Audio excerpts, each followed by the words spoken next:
బతుకు ఆడు ఆటలో మరణమంటే ఏమిటి?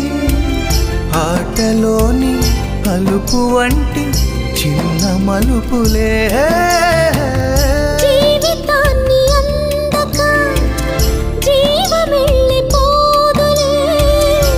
ఆరిపోని అణిగిపోని చిరంజీవిలే. తల నిండుగా శీసులే, ఇక నిండునా ఆశలే.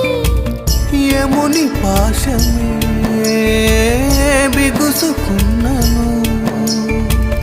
మరణమన్నది మరల జననమే. నిండు నూరేళ్ల సావాసం స్వర్గమయ్యింది వనవాసం. దండగుచ్చాను నా ప్రాణం